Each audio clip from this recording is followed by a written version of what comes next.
tormenta del copón la que tenemos ahora mismo encima en Algeciras cuando estoy grabando esto.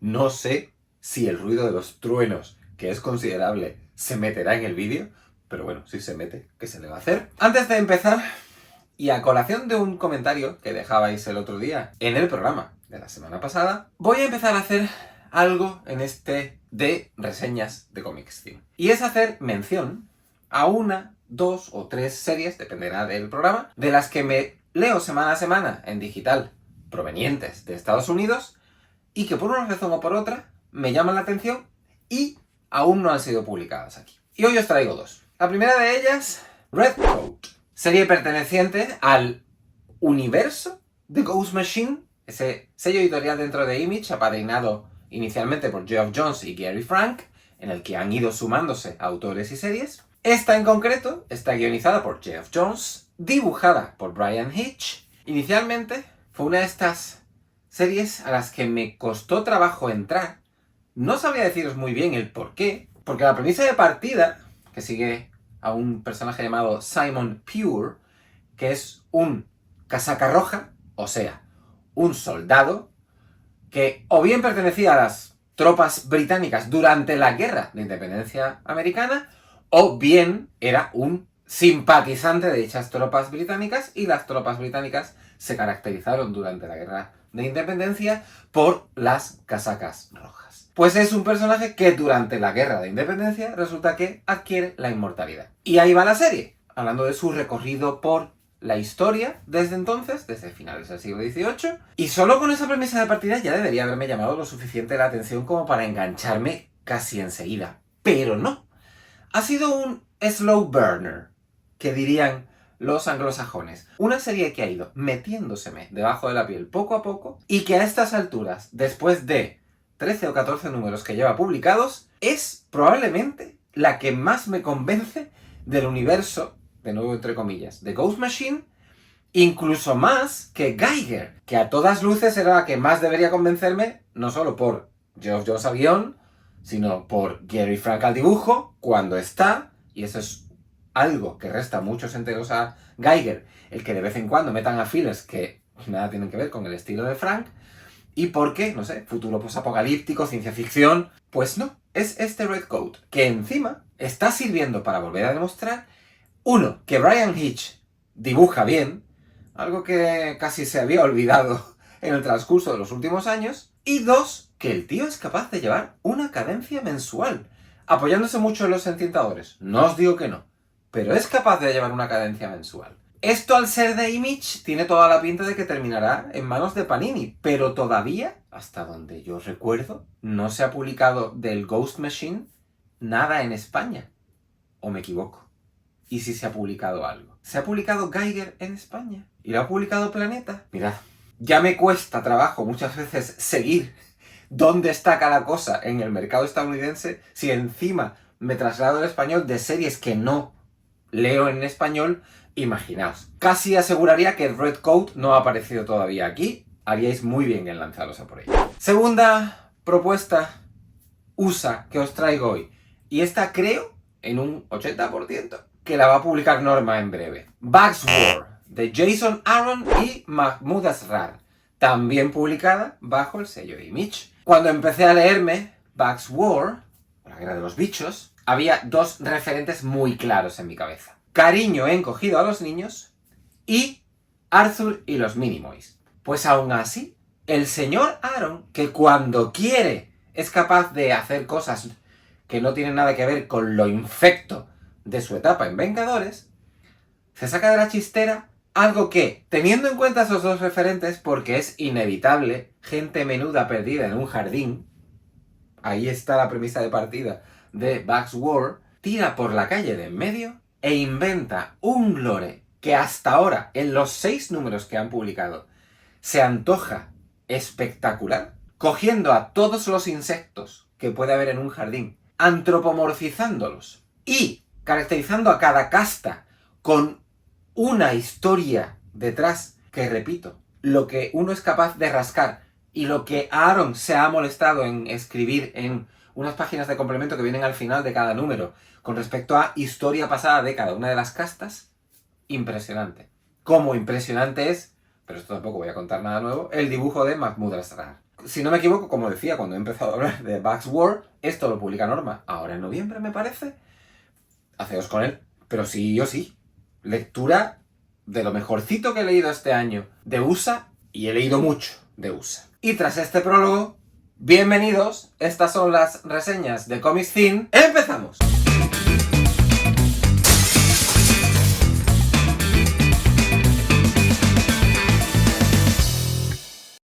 Mal que le pese al que no le guste que dedique un programa a Panini, este programa está dedicado casi en su integridad a Panini. Menos un título, que además voy a dejar para lo último. Así que, antagonistas de Marvel y DC, hoy lo lleváis crudo. Pero voy a intentar ir rapidito. Sobre todo con este primero, del que tengo un par de cosas que decir. El sexto premier del Nightwing de Tom Taylor. Y aquí ya no cabría decir de Tom Taylor y Bruno Redondo, porque en realidad este premier es de Tom Taylor y Stephen Byrne. Un Stephen Byrne cuyo estilo no me gusta, a secas. Si encima lo comparo con lo que ha hecho Bruno Redondo en la colección hasta ahora, menos todavía. Esa es una de las cosas que tengo que decir de este sexto premier de Nightwing. Pero la relevante, porque a fin de cuentas lo de Stephen Byrne es algo más o menos personal, es la irrelevancia de este volumen en el conjunto del Nightwing de Tom Taylor. Y no es una exageración. Cuando hayáis leído la totalidad de los 7 volúmenes, solo nos queda uno, haced un ejercicio mental y eliminad de la ecuación de todos los acontecimientos que Taylor cose alrededor de Nightwing lo que acaece aquí. Y decidme si era necesario que Tom Taylor navegara por las aguas, y no es una metáfora que haya escogido porque sí, es que agua y navegar son elementos integrantes de la trama que aquí discurre, era necesario. Porque probablemente lleguéis a la misma conclusión que llegué yo cuando terminé de leerme el Nightwing de Tom Taylor por primera vez. Esta es la segunda. Esto es un paná, de principio a casi fin. Porque afortunadamente el último número llega Bruno Redondo, salva un poco los papeles y ya Tom Taylor empieza a dirigir la situación hacia lo que se verá en el séptimo y último premier de esta colección, que quitando esto y alguna cosita del volumen anterior que ya comenté, es de lo más redondo que me he leído del universo DC en la última década. Lamentablemente, esto es el punto más bajo de la colección. Y acorde a esa personalidad de ser el punto más bajo de la colección, esto no pasa de un 6,5. Menos mal, y me adelanto a lo que comentaré, cuando aparezca el séptimo volumen, la cosa va a mejorar y mucho. Mi relación con los titanes, o los nuevos titanes, ha sido cuanto menos irregular. Allá por cuando empecé a leer cómics, era muy obvio que el referente inmediato para leer los titanes era la etapa de Marv Wolfman y George Pérez, y allá que estuve, hasta que me aburrió, pues yo qué sé, por razones. No recuerdo ahora por qué me aburrió.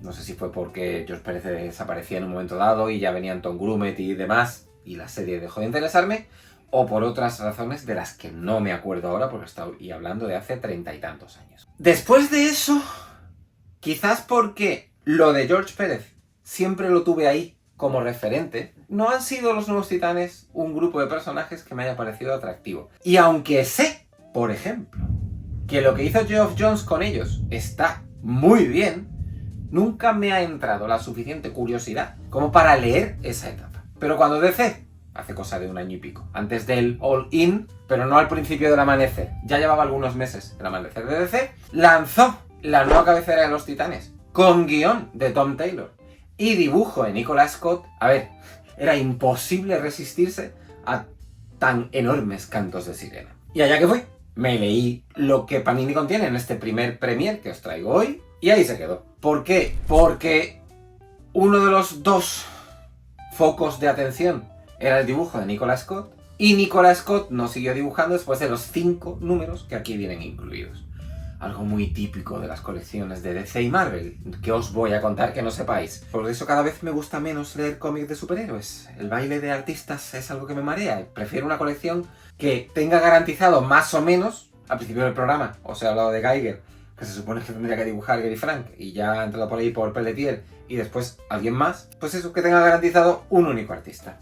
El trabajo de Nicolas Scott aquí, impecable, como siempre con la artista. ojalá, el otro día lo hablaba con mi amigo Mario, ojalá Greg Rucka y ella se pusieran de acuerdo para continuar con Black Magic. Al parecer hay algo ahí. No me ha dado por buscar información acerca de la veracidad de ese hay algo ahí. Pero de Black Magic, con un guión de Greg Rucka considerablemente potente y con un dibujo de Nicolas Scott aún más potente, se publicaron, no sé si fueron 10, 12 números y se acabó. Y la serie no termina. Ese 10º o 12º número te deja con ¿quiero más? Pues no ha habido más. Esperemos que lo haya. Cierro paréntesis. La historia que aquí cose Tom Taylor, punto de entrada para los titanes. Hay que enfrentarlos con algo, pues vamos a enfrentarlos con lo que lo enfrentan, que no está mal. Intenta reinventarse un poco lo de la iglesia de sangre relacionada con Raven y demás. No sé. Al final me parece un poco endeble. Y esto es algo que es muy fácilmente detectable en la trayectoria de Taylor. Que tiene núcleos de ideas desarrolladas de una forma sólida, perfecta, redonda, pero después tiene otros que no empiezan bien, y tal y como empiezan, terminan, o simplemente se van deslavazando con el paso del tiempo. Y este Titanes no necesita mucho tiempo para deslavazarse. Os digo, los 5 números que están aquí no aportan nada nuevo, ni a la historia del grupo, ni a la historia de sus integrantes, ni a la historia en general del universo DC. Un tomo de 7, por lo entretenido y poco más. Aunque la serie ha terminado por dejar de interesarme, de hecho, cuando grabo este vídeo me he leído el número 44 o 45 y he decidido que hasta ahí he llegado. No es menos cierto que lo que Mark Waid y Dan Mora fueron cocinando durante los 35 primeros números de World's Finest es, por su idiosincrasia como serie, una de esas cabeceras del universo DC a las que hay que asomarse sí o sí. Y este segundo premier que Panini dedica a recoger los números del 6 al 11 de ese World's Finest de Mark Waid y Dan Mora es muy buena muestra de ello, por cuanto, quitando el primer número que creo que dibuja a Travis Moore, y bueno, a quien le guste Travis Moore, a mí me parece un dibujante de lo más regular, lo que plantean aquí terminará eclosionando en algo en el 4º o el 5º volumen de la serie, entendiendo por volúmenes, evidentemente, tal y como los va a publicar Panini, que me parece todo un gesto por parte de Mark Waid a los lectores que llevamos ahí con el universo DC desde hace mínimo 3 décadas. Y eso que el guionista va construyendo, que no os voy a decir lo que es, ya lo diré cuando lleguemos al 4º o 5º volumen, empieza aquí a montarse en una serie que tiene como parte de esa personalidad que os decía que la hace tan atrayente, el hecho de estar autocontenida más o menos. Y digo más o menos porque se supone que el final del primer arco argumental, el que venía contenido en el primer premier, conectaba con el Batman vs. Robin, también con guión de Mark Waid, dibujo de Mahmoud Asrar, una miniserie publicada en DC ya hace unos cuantos añitos, no sabría deciros si 3 o 4, que no estaba mal y de alguna manera pues eso conectaba con eventos que habían sucedido en World's Finest. Pero quitando eso, World's Finest va a su bola y plantea aventuras de Superman y Batman y de superhéroes de su entorno inmediato que nada tienen que ver con lo que va sucediendo en el normal discurrir del universo DC. Eso hasta que DC hace nada, estoy hablando de hace nada, un par de meses, ha conectado World's Finest con Justice League Unlimited en un arco argumental que ha ido saltando de una a otra cabecera, que se llama We Are Yesterday, que es muy bueno, porque tanto lo que se podía leer en World's Finest con dibujo de Javier Fernández, como lo que se podía leer en Justice League Unlimited con dibujo de Dan Mora, continúa cosiendo cosas de las que se utilizaron en el comienzo del All In hacia lo que ya se empieza a entrever como el final del All In. Pero me estoy yendo por las ramas. Este segundo premier, aventuras sin parar, hay momentos en los que uno siente eso que hace ya muchos años que no siente, porque sabe del status quo de los personajes de DC, y es el, oye, aquí hay cierto riesgo y esto va a tener consecuencias. Que bueno, que al final el riesgo es mínimo y las consecuencias quizás incluso menos que mínimas. Pero la sensación está ahí y es agradable. Y no quiero repetirme más, pero lo de Dan Mora es demencial, lo de este tío. En su momento, y ahora con la relectura, me pareció una serie de 9 y lo seguirá siendo al menos hasta que Mora se mude para dibujar a la vez Superman y Justice League Unlimited. Hasta entonces, aquí seguiremos trayéndoos estos premiers. Después, no sé, ya veré. Si yo fuera guionista, que no lo soy, no sé si afortunada o desafortunadamente, bueno, no lo soy, no sé yo cómo habría confrontado una situación tan peliaguda como aquella a la que tuvo que enfrentarse Dan Slott cuando le cayó encima la responsabilidad de poner de nuevo en funcionamiento los engranajes de los Cuatro Fantásticos. Sobre todo, habida cuenta del largo periodo de letargo que había sufrido la primera familia en Marvel, un largo periodo de letargo al que se le podrían hacer muchas lecturas, pero una de ellas era Marvel no sabiendo muy bien qué hacer con la serie y cosas que pasaron ajenas a los Cuatro Fantásticos, el cómic. Así las cosas, cuando Dan Slott empieza con los Cuatro Fantásticos, a mí no me terminó de convencer en su momento cómo lo empezó, ni en su momento ni cuando hice la relectura correspondiente de manos de Panini y el primer deluxe de la colección. Ya en el segundo deluxe, parecía que la cosa empezaba a coger un poco de ritmo y de cadencia y de, oye, pues esta idea es interesante y esta otra, ostras, pues esto que se solapa aquí, parecía que a Dan Slott le había costado arrancar, pero ya había calentado lo suficiente la musculatura cerebral como para dar con soluciones e ideas más o menos chulas, por decirlo en términos muy profanos. Y llegados a este tercer deluxe de la serie, en el que R.B. Silva y C. Carlos, a la cabeza de un montón de dibujantes, acompañan a Dan Slott en los diferentes periplos de la primera familia Marvel, ya aquí sí puedo decir que es este Cuatro Fantásticos que está aquí contenido, es el tipo de historias de los Cuatro Fantásticos que a mí me gusta leer. Sobre todo, el primer arco argumental que allí está contenido. ¿Por qué? Porque juega con multiversos y versiones diferentes de personajes, y eso es algo que, bien llevado, y Dan Slott aquí lo lleva muy bien, da muchísimo juego. Pero no creáis que por el hecho de que ese primer arco argumental mole, el segundo no lo haga. Al contrario, también. Y lo que plantea Slott alrededor de los esponsales del Doctor Muerte, muy bien. El dibujo en general, a ver, R.B. Silva a la cabeza, me encanta cómo dibuja este artista, más que C. Carlos o, bueno, el resto es que son muy anecdóticas las intervenciones de, no sé, Paco Medina o Romita Jr. o el resto de artistas que aparecen por aquí. Lo que quizás no me hace mucha gracia es ese especial que viene a celebrar el 60 aniversario de la aparición de la primera familia. Bueno, yo qué sé. Porque no me termina de convencer. Además, plantea una ruptura considerable con respecto a los dos arcos estos que os acabo de decir. Pero, así, en una apreciación global, quitando la minucia de ese especial, oye, un tomo de 8,5. No sé cuántos quedan antes de que Ryan North aparezca por aquí, pero asistiré con cierto interés al final de la etapa de Slott, a ver cómo cierra la colección. También os digo que, a la par, estoy leyendo la nueva etapa de los Cuatro Fantásticos con Ryan North al guión, después de una primera etapa de Ryan North al guión, Marvel y los números 1, que os voy a contar. De nuevo, que no sepáis. ¿Por qué? Bueno, porque lo dibuja Humberto Ramos, me encanta Humberto Ramos, y dije, vamos a ver qué tal están los nuevos Cuatro Fantásticos. Y están muy bien los nuevos Cuatro Fantásticos. Ya hablaremos de ella, llegado el momento. No sé si lo he dicho por aquí en alguna ocasión, creo que sí. Ya no veo series de televisión. Bueno, series de televisión. Ya no veo series de plataformas. Ya no se puede hablar de series de televisión. Porque me he cansado de la inversión de tiempo que ello comporta para terminar en un final, después de años, dependiendo de la extensión de dicha serie, que pocas veces es satisfactoria.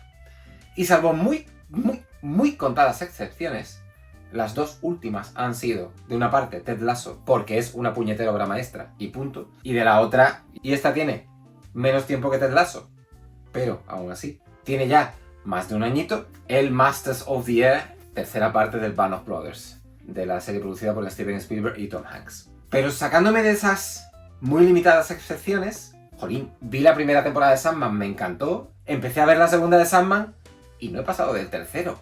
No, es que hay algo en mí que me impide poder disfrutar de algo que me he pegado pues 40 y tantos años de mi vida disfrutando. Y me diréis, ¿y a qué viene toda esta perorata alrededor de lo que sea que vayas a hablar ahora? Pues que entre esas series que no veo ni interés, está El Pacificador de James Gunn. Que sí, que me diréis, Sergio, pues es una pasada, tiene un sentido del humor genial, es muy burra. Me parece muy bien, que la disfrutéis con salud. Paso.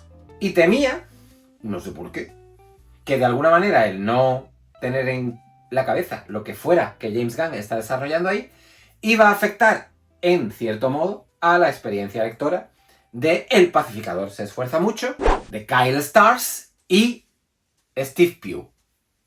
No ha afectado en nada. De hecho, menudo lote de reír el que me he dado con este volumen. No es de extrañar, porque no es la primera vez que Kyle Stars me hace reír.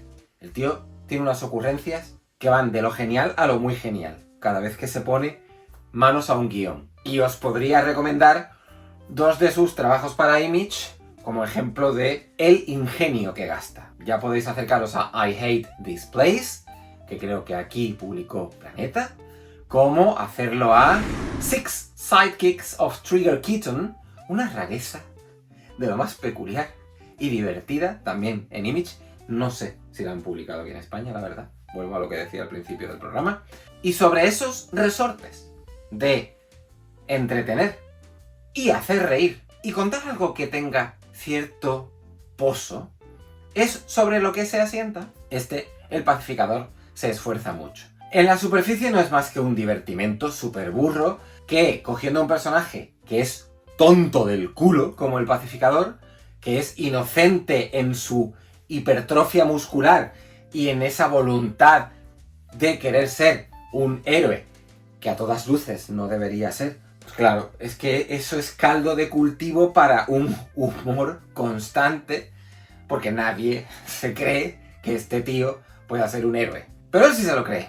Y como él se lo cree, pues allá que vamos. Y ahí vamos detrás de él, aplaudiendo constantemente todo lo que Kyle Stars se inventa para ponerlo a prueba. No voy a contar nada más de lo que va a la serie. Es el pacificador pasándole cosas y enfrentándose a tipos que tienen planes malvadísimos. Nótese, por favor, el tono de ironía acerca de malvadísimos para acabar con el mundo. El dibujo de Steve Pugh, si os habéis leído cualquier cosa de Steve Pugh, y os recomiendo encarecidamente que si no habéis leído nada de Steve Pugh, os hagáis con esto, os hagáis con Los Picapiedra, es genial. Quizás no sea el narrador más consumado del planeta, pero es de estos dibujantes que lo suple todo con muy buen hacer en el trazo y una capacidad innata para caracterizar y aportar expresividad a los personajes. Y al final, pues hombre, equilibra un poco la balanza de esa... no es torpeza narrativa, quizás es estaticidad narrativa. También en ese quizás entraría, quizás me la estoy cogiendo un poco con papel de fumar, porque no es para tanto. Un TV de 8,5.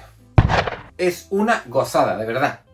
Entendido como gozada lo de eso, pasar un rato divertido, reírme y desconectar por completo del mundanal ruido. Decía cuando he empezado a hablar de Los Cuatro Fantásticos de Dan Slott que el marrón que le cayó al guionista encima cuando le encargaron hacerse con los mandos de la cabecera de la primera familia era, como poco, singular. Pero es que en la historia del universo Marvel ha habido muchas instancias en las que a determinados guionistas le han caído marrones no menos gordos. Léase, por ejemplo, el que le cayó encima a Denny O'Neil cuando Marvel dijo: oye Denny, ¿y si continúas escribiendo Daredevil ahí donde Frank Miller lo ha dejado? Yo no sé qué pasaría por la cabeza del que después de esto que hace en Daredevil se convertiría en uno de los guionistas más reputados del medio y daría con historias en DC que se cuentan como clave en la telegrafía de Batman, sin ir más lejos. Pero a buen seguro que por la cabeza de Denny O'Neil pasaron cosas como Tus muertos Marvel o ay Dios mío, ay Dios mío, ay Dios mío, ¿qué hago que no me vayan a lapidar? Y así a grosso modo había 2 vías. O intentaba ser continuista con Frank Miller y lo iban a lapidar porque el agravio comparativo iba a ser constante. Mira, Denny O'Neil intentando hacerse un Miller. O segunda vía, ya que me van a lapidar, sí o sí, haga lo que haga, pues yo voy a hacer lo mío y a ver qué sale. Y en ese a ver qué sale, nos encontramos con este primer Marvel Heroes que Panini dedica a la etapa de Daredevil de Denny O'Neil, en el que hay de todo un poco y nada interesante. Encima, la Casa de las Ideas buscó el efecto continuista no en el guionista, sino en el dibujo, no con Frank Miller evidentemente, pero los primeros números de la etapa de Denny O'Neil caen en manos de Klaus Jansson, entintador de la etapa de Miller, un Klaus Jansson que nunca le ha llegado a la suela del zapato a su compañero de fatigas, aunque lo ha intentado a lo largo de los años denodadamente, y uno coge un TVO de Jansson y dices, ¿qué, Jansson? Lo que he dicho antes, marcándote un Miller, ¿no? Y no le sale. Es un dibujante de trazo sucio, narrativa sucia y de soluciones que jamás me han convencido. Y como entintador muy bien, ¿eh? No le pongo pega. Bueno, ahí está el trabajo que hizo junto a Miller, ya no solo en Daredevil, en todo lo que ha hecho junto a Miller. Pero después de Klaus Jansson vienen la intemerata de dibujantes, a cada cual menos interesante y con menos protagonismo en la historia del cómic. Porque aquí hay dibujantes que, y no estoy exagerando, me he encontrado por primera vez en mi vida lectora. Y ya sabéis de lo dilatada de la misma. Y llegado el momento, casi cuando queda un tercio más o menos del volumen, aparece por ahí David Mazzucchelli. Un proto David Mazzucchelli. Esto no tiene nada que ver con el David Mazzucchelli que años después, pocos años después, seamos honestos, porque la evolución del artista es algo que ya se ve en las páginas que están contenidas en este volumen, es rápida a más no poder. Pero hasta llegar a lo que veremos en año 1 de Batman o en Born Again de Daredevil, todavía hay mucha distancia que recorrer y es algo doloroso ver las primeras instancias de esa distancia por recorrer. En términos de guión, ya os lo he dicho hace escasos instantes, lo que hace Denny O'Neil lleva el personaje de acá para allá, sin que en ningún momento arquees una o dos cejas en señal de sorpresa. Más bien las encoges en señal de desaprobación, porque el título del volumen, que es La guerra de Micah Sin es una especie de Kraven venido a menos. Además es un personaje un tanto particular, porque empieza no siendo una némesis, pero termina convirtiéndose en némesis de Daredevil, y el camino entre medio hay ahí una especie de juego a ver si convertimos a este tío en el próximo Kingpin, pero no lo logra. Hay un montón de números en los que este hombre está de fondo del entramado que va cosiendo Denny O'Neil. Nah. Lamentablemente no os puedo recomendar este volumen. Y ya no solo es porque en el agravio comparativo con lo de Frank Miller se quede a la altura del betún. Y tampoco es porque sea un TVO clásico. Y sí, Sergio, ya sabemos de lo tuyo con los clásicos. Que no te molan. Que ya... No. Es que creo que es una lectura tan intrascendente, que aporta tan poco al Cuernecitos, que os la saltáis, como otras tantas etapas del Guardián de Hell's Kitchen, y no pasa nada. Creo que ya lo dije en su momento. Si es, cuando uno coge la historia de Daredevil, es muy obvio lo que hay que leerse. Y son 5 o 6 etapas muy concretas. Fuera de eso, hay muy poco interés en las aventuras del superhéroe ciego. Me encantan, así en general, las antologías de historias. De hecho, era una de las cosas que más me gustaba encontrarme cuando me asomaba a una serie. Rollo Black Mirror. Capítulos autoconclusivos que nada tienen que ver el uno con el otro y que cuentan historias que los guionistas se han currado para que en 1 hora o 45 minutos te vuelen la cabeza. Y bajo ese formato de antología también me encantan los cómics en formato de antología. Cómics que, en torno a un personaje o a una serie de personajes, cuentan historias autoconclusivas en unas pocas páginas que funcionan como un reloj suizo. Vale, pues el último volumen de The Brave and the Bold, subtitulado, que es un calendario que ha publicado Panini, no entra dentro de esa categoría de reloj suizo. De hecho es que, así de memoria, salvo la última historia que viene contenida en este premiere, con dibujo de Simón de Meo, del que ya he hablado, me encanta el dibujo, no tanto su narrativa, porque lo que hizo en We Only Find Them When They're Dead, hay veces que necesitabas de un intérprete visual al lado para que descifrara lo que estaba pasando en la página. Pero bueno, aquí en esta historia, que creo que se llama El tatuaje, no está mal, el tío tiene más o menos claras las ideas narrativas, pues salvo esa historia, que es la que cierra el volumen, el resto son de lo más intrascendente. Que sí, que después de 80 años de historias de Batman, encontrar historias del hombre murciélago que escapen a eso de esto no aporta nada al conjunto del hombre murciélago, es que es complicado.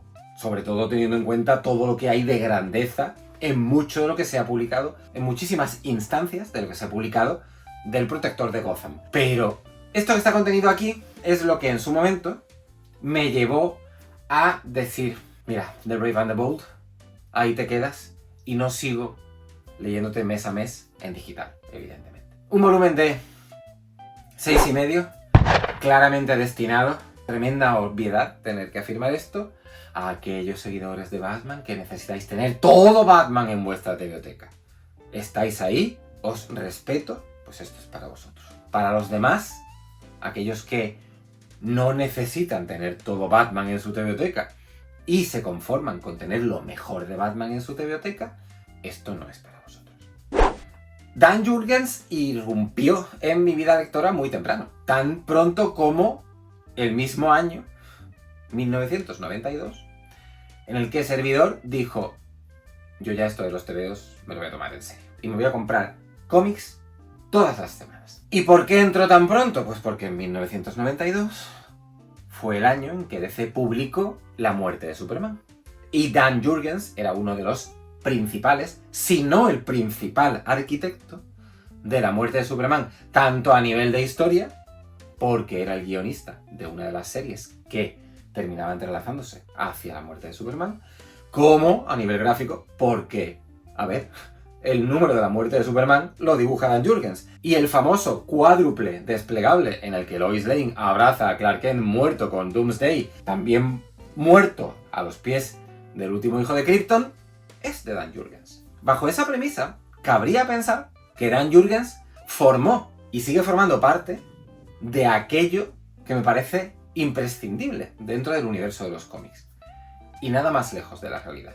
Sí es verdad que el impacto visual de La muerte de Superman, oye, pues tuvo su resonancia con mi yo lector de hace 33 años, pero quitando ese mínimo impacto y lo que después haría Dan Jurgens en El reinado de los superhombres, le vi muy pronto las carencias, tanto a nivel de trazo como, sobre todo, en lo que se refería a la forma en que este hombre tiene de escribir.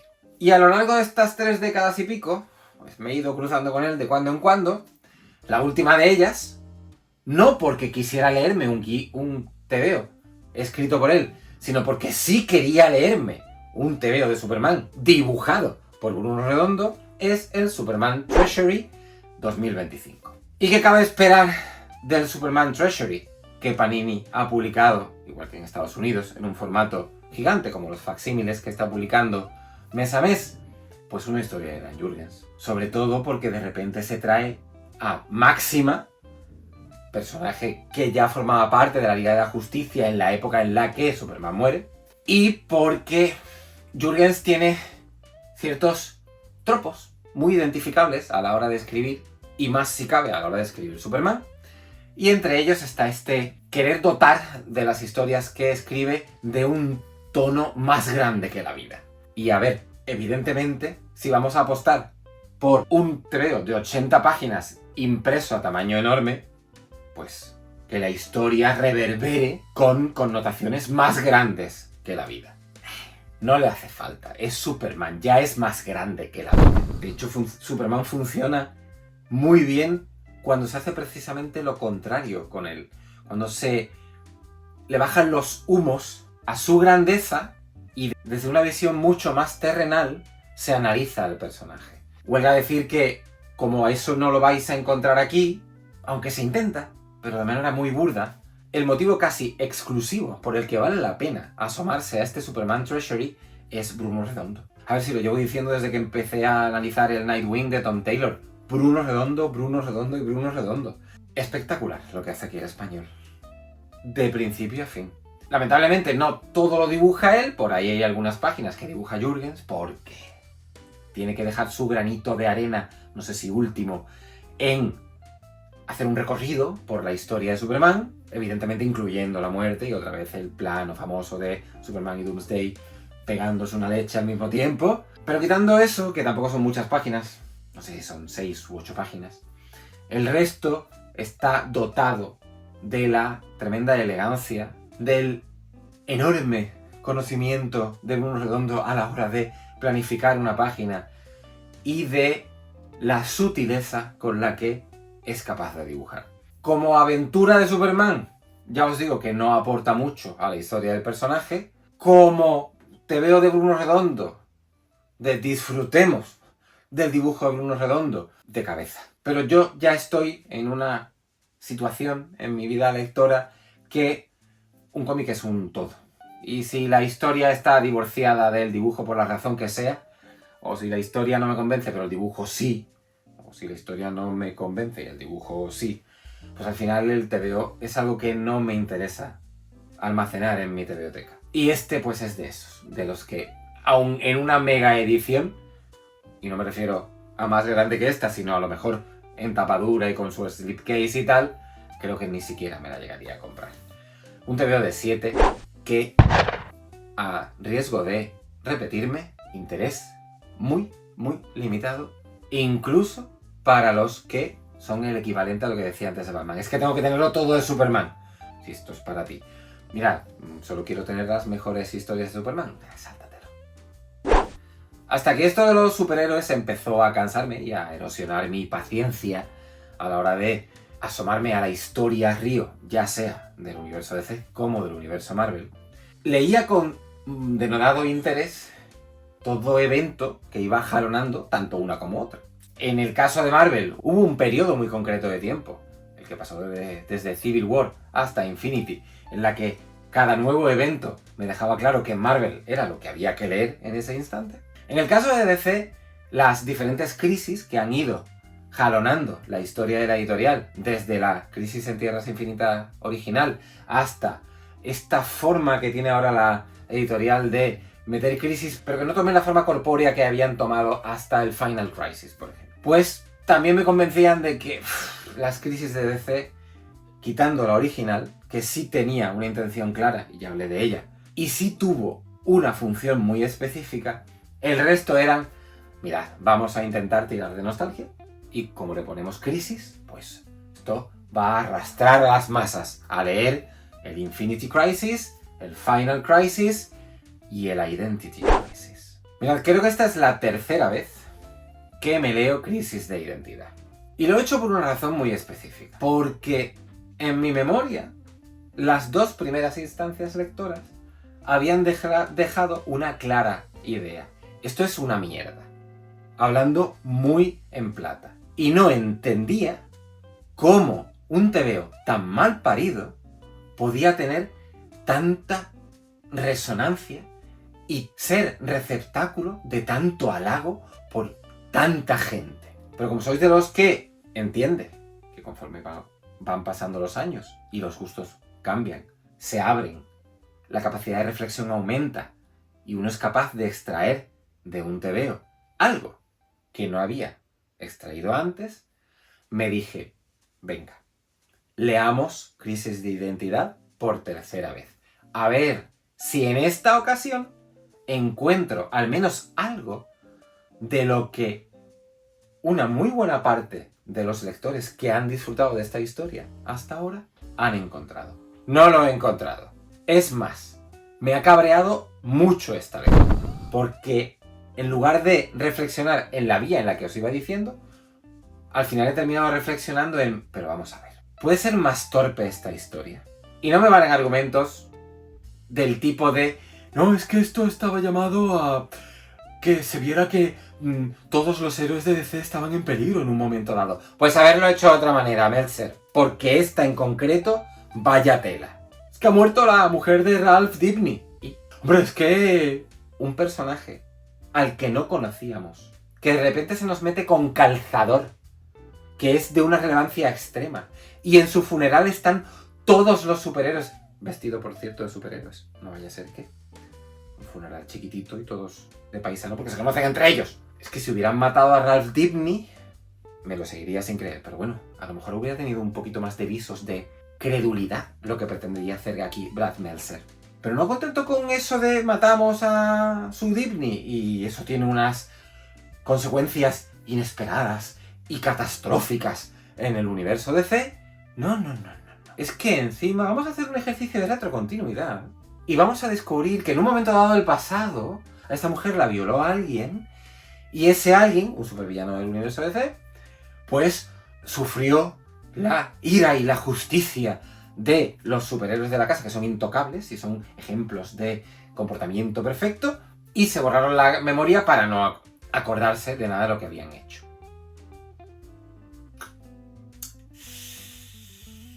En fin, Brad, permíteme que te tutee. ¡No! No y no. Y tampoco. Me he bloqueado.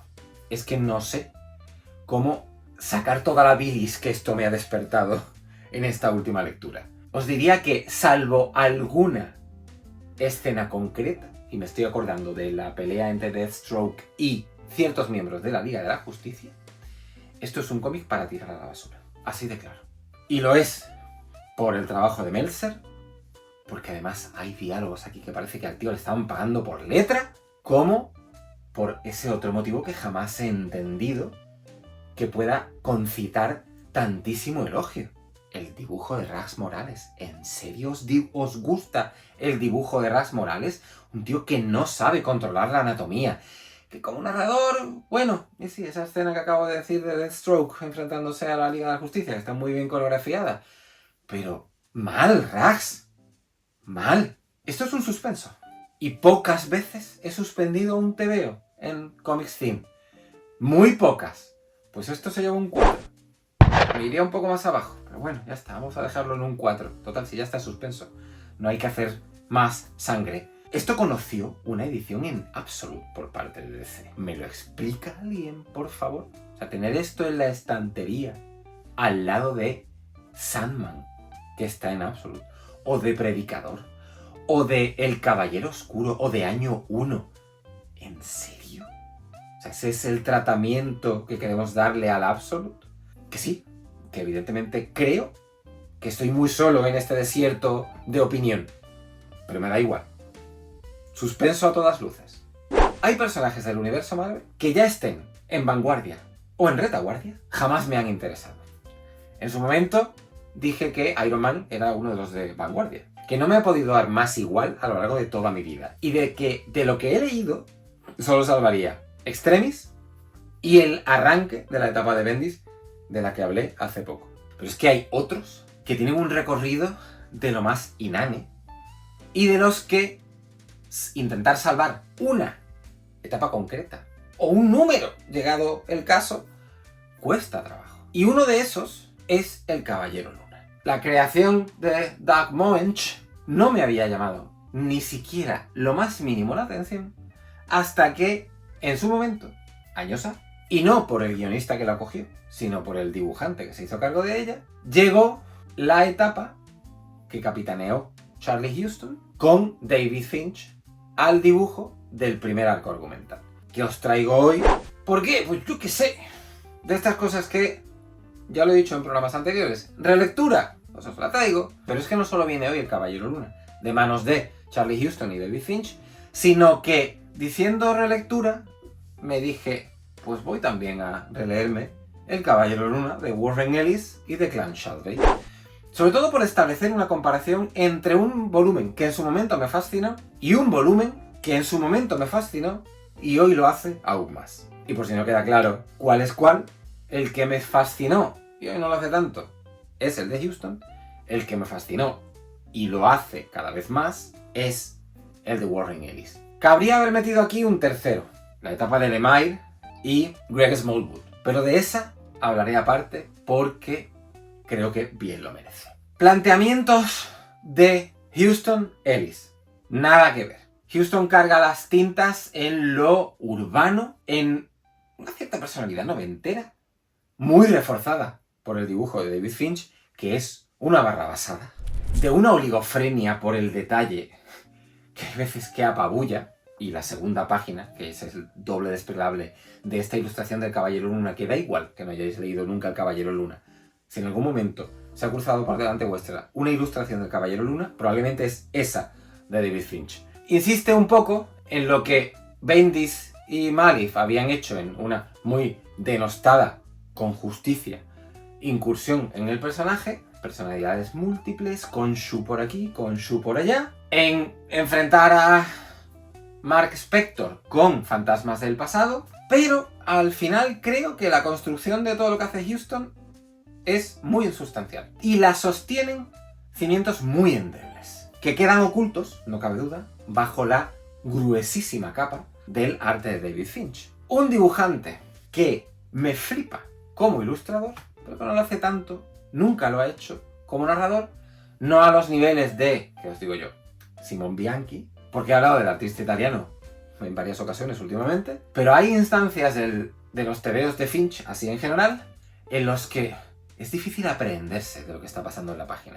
Sobre todo cuando, como pasa aquí, en este Caballero Luna al fondo, el tebeo se desarrolla de noche y te ves escudriñando las viñetas, intentando dilucidar qué diantres está pasando ahí dentro. Pero bueno, al César lo que es el César.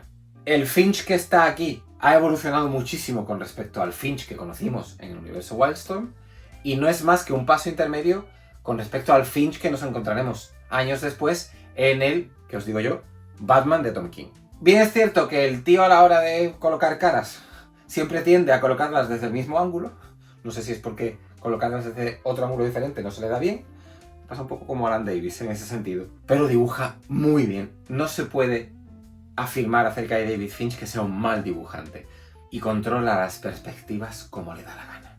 Frente a esa aproximación urbana, noventera, algo farragosa que hace Huston, la simplicidad de formas de Ellis. Frente al trazo barroco y recargado de líneas y de detalle de David Finch, la suma claridad y elegancia de Declan Shalvey.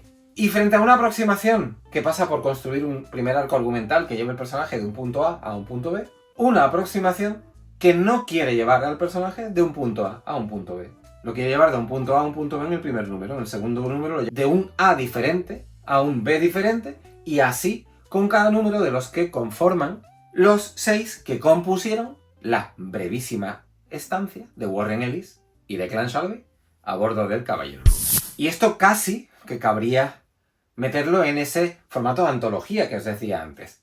Cada historia es de su padre y de su madre. Ellis, con suma elocuencia y una elegancia extrema, hace referencia a instancias anteriores del Caballero Luna con un muy bien entendido sentido de la ironía, porque cita lo de Bendis, cita lo de Huston, cita lo de Moench, como diciendo, mira, esto en realidad no me interesa, yo vengo aquí a hacer mi Caballero Luna. Y mi Caballero Luna, como casi todo lo que hago, le da una vuelta y media al personaje, hace una lectura muy diferente a cualquiera de las que se hayan hecho antes sobre el personaje, y para empezar lo cambio de atuendo. Declan, por favor, nuevo atuendo, ni capa, ni capucha, ni leches. Un pasamontañas blanco, todo blanco pero trajeado con su corbata y tal. Y aventura, aventura, aventura, aventura, aventura. 6 aventuras, cada una destilada desde una parquedad de palabras que en algunas instancias es más que considerable, porque hay páginas y páginas en las que o se enhebra una secuencia de lucha o Ellis decide prescindir de los diálogos por la razón que sea, pero todos los números tienen ideas tanto de guión como visuales que a mí me parecen justificaciones más que suficientes como para colocar a Ellis por un lado y a Shalvey por otro, donde en mi haber personal los tengo colocados. Al primero cabría atribuir en este tomo de Caballero Luna el arranque del primer número, cuando vemos una página fragmentada en 2, 4, 6, 8 viñetas, cada una con un personaje diferente, y de repente una de ellas aparece en rojo. Siguiente página, la posición en la que esa estaba está vacía, las otras no, pero hay otra que aparece en rojo. Siguiente página, ya hay 2 posiciones vacías y se entiende que es que los están matando. ¡Wow! Es un recurso a la mar de tonto, pero lo bien que funciona. El número del hongo psicotrópico, el número del rescate a la niña, está presa de unos malvados. todos los 6 números que aquí están contenidos son imprescindibles. Y da igual que no os guste el personaje, si es que tampoco hay que saber nada del personaje en concreto, salvo que es un tío con personalidad múltiple y que, bueno, lo resucitó un dios egipcio. ¡Vale! Vamos a ello. Si esto al final es casi más una especie de cómic de espías, Mark Spector podría ser perfectamente un espía, un super espía en este TVO, que un cómic de superhéroes. Y, sin repetirme mucho, ole lo de Declan Shalvey. Quiero ver a este artista en una serie de largo recorrido y haciendo algo que no sea lo de mística. Que, bueno, a ver, ya os dije que entretenida y poco más. Algo sólido de manos de un guionista sólido, como Warren Ellis, con el que después de esto haría Injection, que es una serie que no llegó a nada. En Image publicaron 10 números y ahí se quedó, y tampoco termina, igual que decía antes de Black Magic. Me encantaría haber terminado Injection porque los conceptos que ahí manejaba Ellis eran de los de Ellis duro, del Ellis que se había fumado algo, pero algo de calidad. Y había dado como resultado un TVO de estos de: hola queridos, soy Warren Ellis, hoy os voy a volar la cabeza. Y a fe mía que no se la volaba. El Caballero Luna de Houston y David Finch, un 7. El Caballero Luna de Warren Ellis y Declan Shalvey, un 9,5. Creo que la diferencia es más que obvia, ¿no? Las leyendas artúricas y todo lo que rodea a la Mesa Redonda, Camelot, Merlín, Morgana y demás ya formaban parte de aquello que me atraía sobremanera cuando era niño, antes de que en mi vida se cruzara Excalibur, la Excalibur de John Boorman. Porque aquella película, que creo que vi a una edad demasiado temprana como para poder asomarme a ella, no es precisamente una película para un chaval de 11 años, que creo que fue cuando la vi, me voló la cabeza. Y se instauró, y ahí sigue, como uno de esos hitos cinematográficos que, de relevancia extrema, uno continúa teniendo en la cabeza como referente, en cuanto a muchas perspectivas diferentes. Excalibur, entre otras cosas, hizo que me quisiera asomar a La muerte de Arturo, de Malory, que era el texto del que en su gran mayoría bebía esta interpretación de las leyendas británicas por parte de John Boorman, e hizo que mi fascinación por ese rinconcito de la mitología mundial fuera creciendo con el paso de los años, y que con el paso de los años me fuera asomando a todo lo que tuviera que ver con Arturo, Merlín, Excalibur, Lanzarote, Morgana y toda su hueste. Huelga decir que cuando Yermo publicó por primera vez las crónicas de Excalibur, con guión de Jean-Luc Stein y dibujo de Alain Brion, de cabeza me fui a por ellos. Y aunque los 3 tomos originales en los que Yermo publicó esto tardaron bastante en aparecer, sobre todo hubo un lapso de tiempo considerable entre el segundo y el tercero, porque, si mal no recuerdo, coincidió con su publicación en Francia y hubo que esperar hasta que el último álbum estuviera publicado en Francia para traducirlo y publicarlo aquí en España. Mi apreciación acerca de el enfoque que Jean-Luc Stein daba a los mitos artúricos en las crónicas de Excalibur hizo que esta historia pasara a situarse al lado del Excalibur de John Boorman en lo que en mi imaginario personal sobre este rincón de la mitología había que tener en cuenta.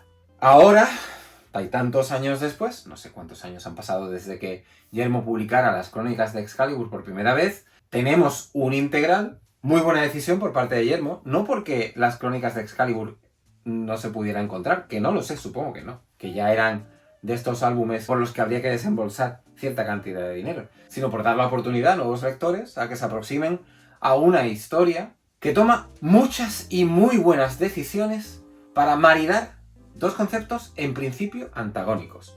Por un lado, ser respetuoso con gran parte de la leyenda artúrica, pero por el otro, innovar hasta donde se puede y hacerlo además tirando por una vertiente que la primera vez que yo me leí esto jamás habría considerado que era posible. Y es la vertiente femenina del relato.